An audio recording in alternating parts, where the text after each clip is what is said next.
తెలుగు రాష్ట్రాల్లో అతిపెద్ద lift manufacturer lifts ట్రై.com dealership కూడా ఇవ్వబడును. తెలియకుండా దోచేసిన వారు ఇంటి దొంగలైతే మన ప్రమేయంతోనే దోచేసేవారు సైబర్ దొంగలు.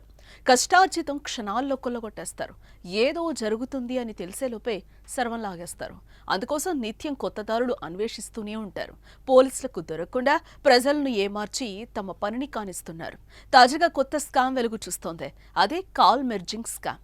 అసలు ఏంటి కాల్ మెర్జింగ్ స్కామ్, ఎలా దోచేస్తారు, మనం ఎలాంటి జాగ్రత్తలు తీసుకోవాలో ఈ వీడియోలో తెలుసుకుందాం.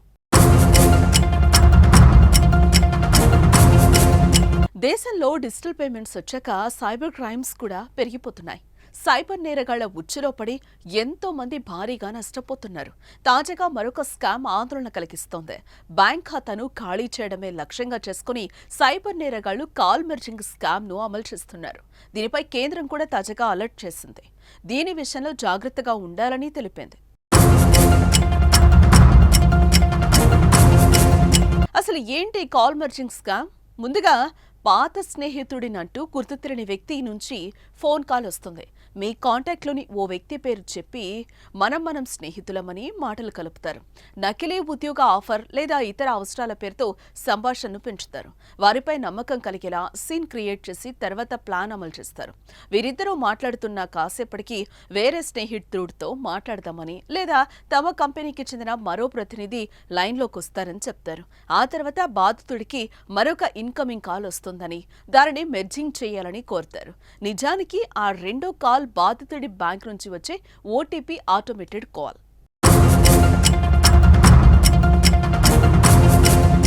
మీకు ఫోన్ చేసిన సైబర్ నేరస్తుడు ముందే మీ క్రెడిట్ కార్డు వివరాలు లేదా బ్యాంక్ ఖాతా వివరాలను షాపింగ్ సైట్లో ఎంటర్ చేసి సిద్ధంగా ఉంటాడు. ఓటీపీ వివరాలను కాల్లో చెప్పే ఆప్షన్ ఎంచుకుంటాడు. దీంతో బ్యాంక్ నుంచి మీ కాల్ వస్తుంది.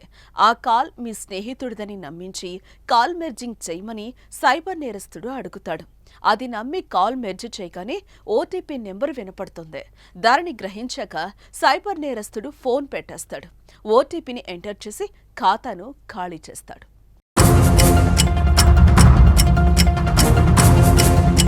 ఈ స్కామ్తో సులభంగా మోసపోయే అవకాశం ఉంటుంది. కాల్ మెర్జింగ్ ద్వారా ఓటీపీ సైబర్ నేరగాడు పొంది అనుమానం రాకుండా తన పని కానిచ్చేస్తున్నాడు.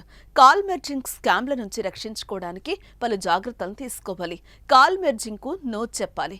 ఎవరు అడిగినా తెలియని నెంబర్లతో కాల్లను మెర్జ్ చెయ్యొద్దు. కాల్ మెర్జింగ్ చెయ్యాలని అడిగితే కాల్ కట్ చేయాలి. మీ బ్యాంకు స్నేహితులు, కుటుంబ సభ్యులు కూడా మీకు ఇలాంటి అభ్యర్థన చెయ్యరని గమనించాలి. ఎవరితోనూ ఓటీపీలను పంచుకోవద్దు. బ్యాంక్ అధికారికంగా ఓటీపీని ఫోన్ ద్వారా అడగదు. స్పామ్ కాల్స్ ను గుర్తించాలి. అనుమానాస్పద కాల్స్ కు దూరంగా ఉండాలి. బ్యాంకింగ్ యాప్స్ ద్వారా లావాదేవీలు నిర్వహించడం మంచిది. ఏదైనా అనుమానం వచ్చినా, మోసానికి గురైనట్లు వెంటనే సైబర్ క్రైమ్ హెల్ప్ లైన్ 1930 లేదా www.cybercrime.gov.in ద్వారా ఫిర్యాదు చేయొచ్చు. సో సైబర్ క్రైమ్స్ పై బి అలర్ట్.